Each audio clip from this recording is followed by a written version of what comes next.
After sharing 7 videos from my trip to Portugal, some friends asked why I hadn't made one about Porto. Well, I like to save the best for last. So now let's head to Porto, Portugal's second largest city located on the country's northwest coast. I stayed right in the city center, next to the iconic São Bento train station. And with such a beautiful landmark just steps away, I thought, why not start a video here? São Bento railway station is often considered one of the most beautiful train stations in the world. It's been designated both a UNESCO World Heritage Site and a National Monument of Portugal. The station's architecture blends influences from ancient Greece, ancient Rome, and the French Renaissance. Inside the main hall, around 20,000 blue and white tiles cover the walls. They vividly depict scenes from Portuguese history and culture, making the station feel more like a tile museum than a transportation hub. Porto, perched above the Douro River, is known for its elegant bridges. In fact, 6 bridges span a relatively short stretch over the river here. One of the most iconic is Dom Luís I Bridge, a double-deck metal arch bridge that connects Porto with the Via Nova de Gaia on the opposite bank. It's about 395 meters long and 8 meters wide, with 2 levels, a lower deck for cars and bikes, and an upper deck used by trams and pedestrians. After crossing the up deck, I arrived in Vila Nova de Gaia on the opposite bank of Douro River. From here, the view of Porto is simply stunning. Pastel-colored houses lining the Ribeira district, the river winding below, and the city rising gracefully beyond it. Vila Nova de Gaia is a vibrant city, especially famous for its port wine cellars. In fact, both Porto and Vila Nova de Gaia are part of a UNESCO World Heritage Site, and that includes the historic wine cellars. This side of the river is home to many wine lodges where port wine is aged and stored. One of them is Burmester, a name you'll often see in connection with quality port. From the Vila Nova de Gaia side, I decided to walk north along the river to reach the Maria Pia Bridge. Soon, I reached the historic Maria Pia Bridge, a railway bridge completed in 1877. It's a tribute to Gustave Eiffel, the same visionary behind the Eiffel Tower in Paris. The Maria Pia Bridge is not open to pedestrians.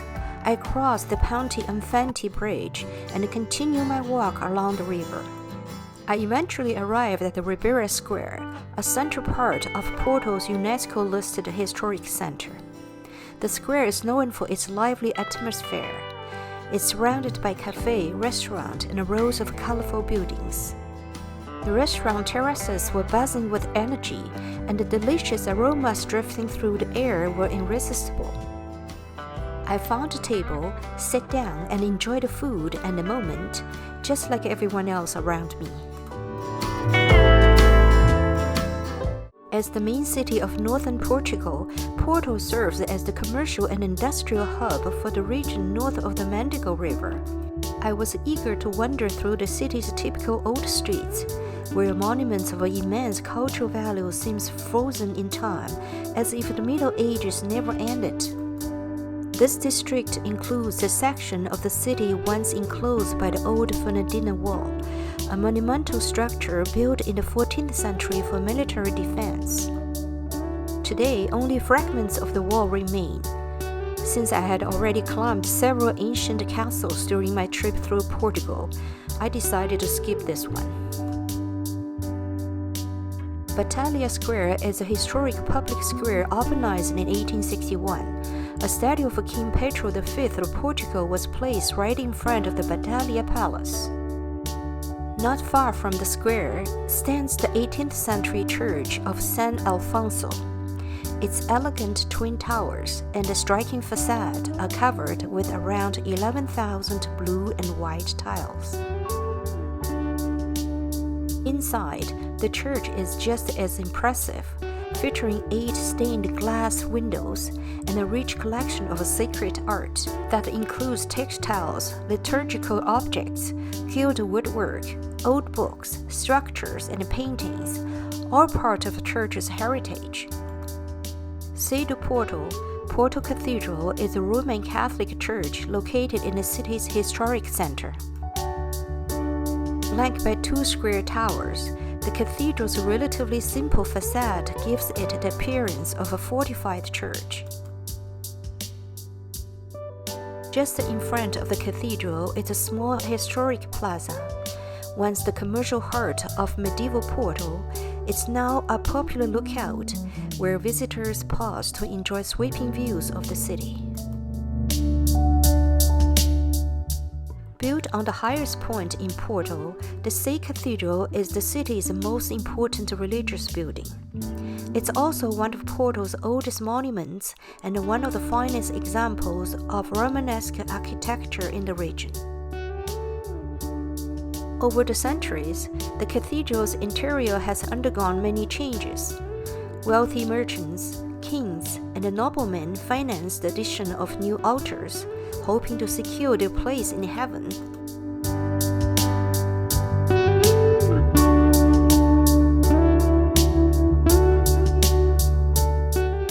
Climbed the tower of the cathedral, I was rewarded with breathtaking panoramic views over the historic center, the Douro River, and landmarks like the Clare-Girls Church and Tower. Speaking of Clare-Girls Church, that's where I'm heading next. Built between 1732 and 1750, the Clare-Girls Church is a striking example of Baroque architecture. Knowing it's one of the Porto's most popular landmarks, I bought my tickets online in advance.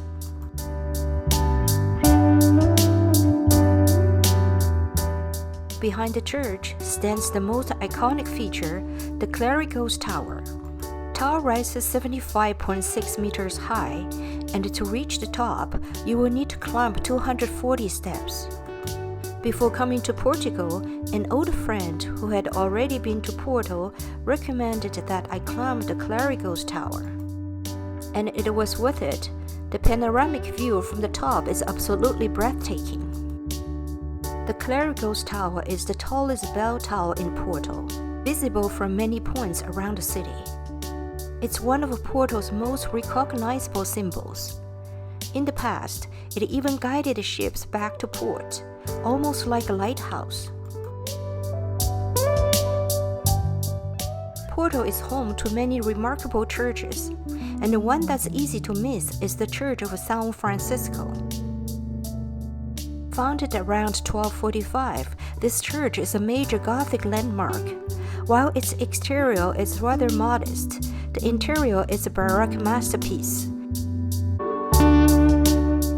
Intricate wood carvings, covered with nearly 300 kilograms of gold dust, earned it the nickname the Golden Church.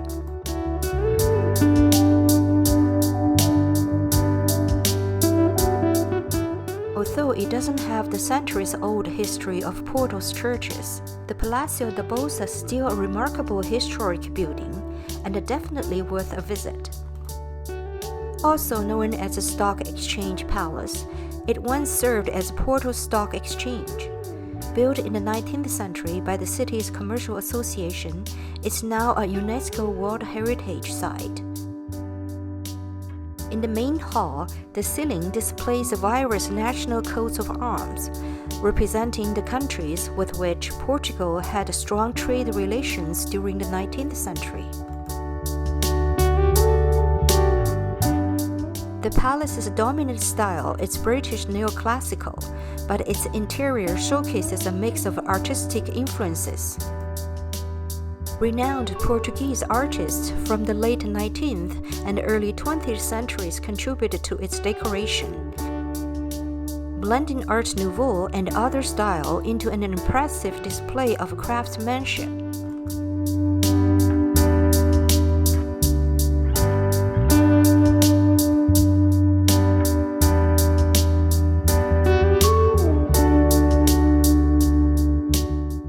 The palace can be only visited on a guided tour.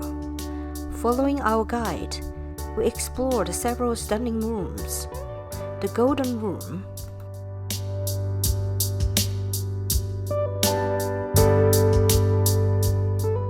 the Tribunal Room,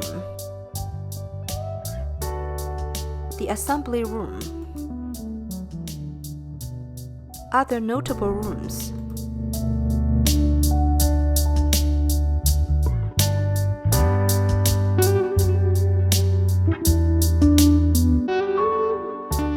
And even the office once used by Gustave Eiffel. And then we stepped into the highlight of the visit, the Arab Room. Designed in the Moorish Revival style and inspired by the Alhambra in Granada, this dazzling hall is used for official receptions and events. With its intricate details and a rich atmosphere, it truly feels like something out of 1001 Nights.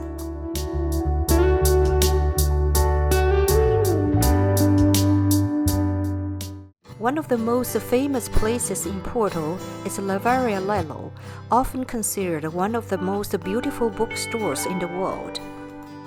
Even though I had timed entrance tickets for 9 a.m. right when the store opens, a line had already started forming well before that. Once inside, like most visitors, I couldn't resist taking a photo in front of the store's iconic grand staircase, a stunning, curving centerpiece that feels like it belongs in a fairy tale. Opened in 1906, Livraria Lello is full of remarkable architectural details. Intricately carved Gothic-style wood paneling, floor-to-ceiling bookshelves, and a magnificent stained glass skylight. It feels more like a palace than a bookstore. J.K. Rowling, the author of Harry Potter, lived in Porto for about a year and a half, and it's said that the city's atmosphere inspired parts of her writing. However, Rowling has since clarified that she never visited Livraria Lello during her time here. One nice thing about your tickets is that it can be used as a voucher towards the purchase of a book inside the store, which is exactly what I did. Porto offers a vibrant culinary scene known for hearty and flavorful dishes. One of the city's gems is the Majestic Cafe, widely regarded as the most beautiful cafe in Porto. Since opening its door in 1921, this iconic cafe has welcomed locals and tourists alike.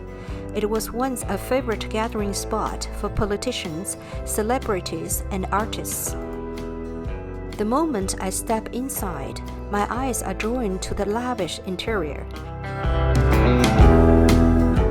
Mirrors framed by intricate woodwork, brass fittings, and sparkling chandeliers hanging from ornate stucco ceilings.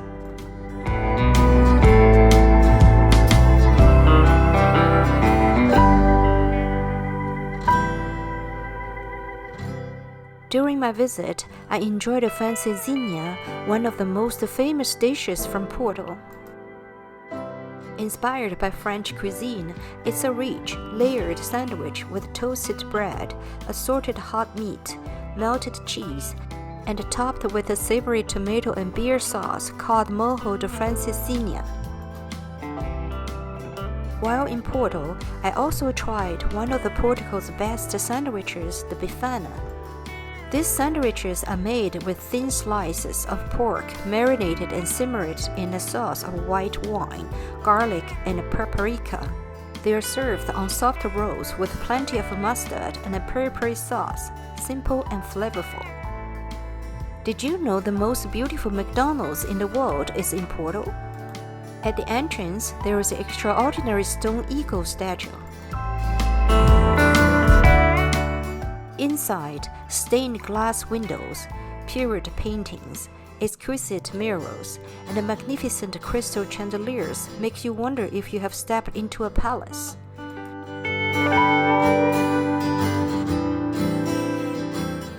But when your food arrives, there's no doubt you are at McDonald's. Another must visit is the Mercado do Bonho, one of Porto's most popular markets. Its history dates back to 1839, but the building you see today was constructed in 1914. More than just a market, Mercado do Bonho is a vibrant cultural hub that truly reflects Porto's spirit and traditions.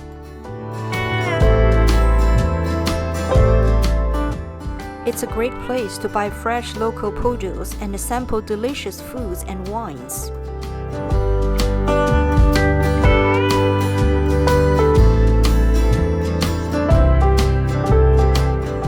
Plus, there are several small restaurants upstairs and a food court on the lower level where you can sit down for a meal.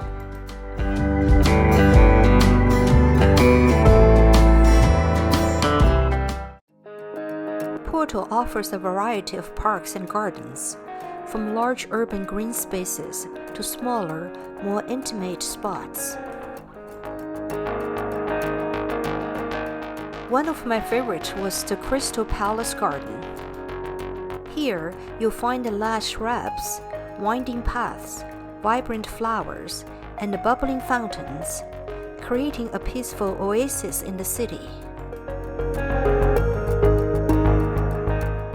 For the first time, I saw roosters roaming freely in the public park.